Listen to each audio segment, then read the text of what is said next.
আল্লাহ ক্ষমা করে দিবেন, আল্লাহ মাফ করে দিবেন সেই বান্দাদেরকে যেই বান্দারা পাহাড় পরিমাণ গুনাহ করেছে, যেই বান্দারা উহুদ পাহাড় পরিমাণ গুনাহ করেছে, যেই বান্দারা আটলান্টিক মহাসাগরের মতন গুনাহ করেছে, যেই বান্দারা আসমান ছুঁয়ে গিয়েছে গুনাহতে, জমিনের মধ্যে গুনাহর কারণে পা ফেলতে পারছে না, প্রত্যেকটা অঙ্গ প্রত্যঙ্গ জর্জরিত গলে ফেলেছে, জারজারা করে ফেলেছে গুনাহর জন্য, গুনাহর কারণে, এমন বান্দা আমাদের সমাজের মধ্যে নাই, ঠিক কিনা?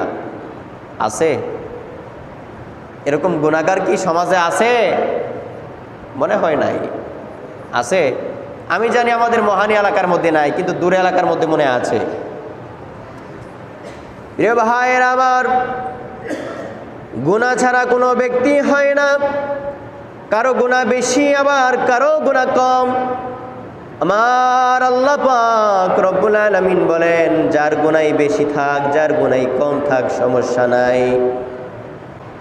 ক্ষমাটা যেন এরকম হয়, আমরা যেন অনুতপ্ততা স্বীকার করি, আমরা যেন ক্ষমা চাই, মাপ চাই।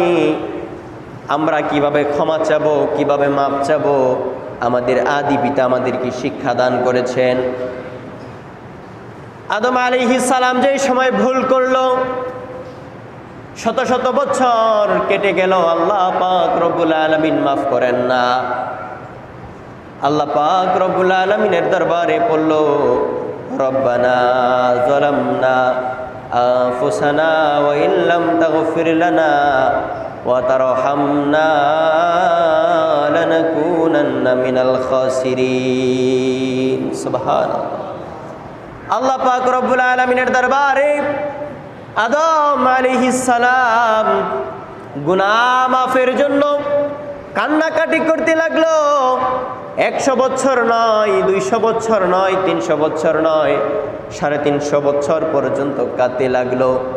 ওই তওবার মতো তওবা যেদিন করেছে, তওবার মতন তওবা যেদিন করেছে, আদম আলাইহিস সালাম রব্বুল আলামিনের দরবারে ক্ষমা ভিক্ষার আরজ করলো, ওগো রব্বুল আলামিন, আমি ভুল করেছি, ক্ষমা করেছি, অপরাধ করেছি, নফসের উপর জুলুম করেছি, আমাকে ক্ষমা করে দাও, আমাকে মাফ করে দাও, আমার ভুল হয়েছে, আমি অনুতপ্ততা স্বীকার করছি।